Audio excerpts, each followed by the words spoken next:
একসময় যিনি চাকরি করতেন এখন তিনি নিজেই মালিক। বেতের চেয়ার, সোফা, মোড়া, দোলনা কি নেই এই দোকানে, সেটাই যেন ভাববার বিষয়। বেতের দোলনা, খাট, sofa set, rocking chair, EV chair, বিভিন্ন ধরনের জিনিস আইটেম এখানে তৈরি হয়। শখ থেকেই শুরু, আর সেই শখই আজ পেশায় রূপ নিয়েছে। প্রায় 15 বছর ধরে বেতের ব্যবসা করছেন নাইম। 60 বছর বয়সী নাইম চাকরি ছেড়ে পা রাখেন বেতের তৈরি আসবাবপত্রের জগতে। আমি আগে চাকরি করতাম, চাকরি ছেড়ে দিয়ে ব্যবসা শুরু করেছি।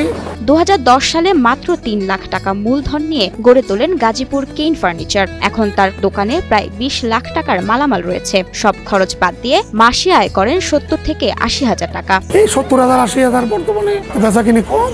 এসব আসবাবপত্র তৈরির কাঁচামাল বার্মা, চট্টগ্রাম, ইন্দোনেশিয়া ও ভারত থেকে এলসি করে আনেন নাইম। কাঁচামালগুলো বার্মা থেকে আসে, ইন্ডিয়া থেকে আসে, আবার ভিয়েতনাম থেকে আসে। এটা বার্মা থেকে আসে, এরা কি করে, এরা চাষ করে। বার্মা থেকে আসে, আর কিছু বেত আছে আপনি সাদা দুধের মতন, এটা আপনি সিঙ্গাপুর থেকে আসে। প্রায় 20 থেকে 30 বছর ধরে এই কাজের সাথে সম্পৃক্ত রয়েছেন অনেক শ্রমিক। তাদের হাতের দক্ষতায় তৈরি হয় এসব আসবাবপত্র। বেতের তৈরি এক একটি আসবাবপত্র 50 থেকে 60 বছর পর্যন্ত টেকসই বলে দাবি শ্রমিকদের। যত্ন করলে আপনার 40-60 বছর জায়গা।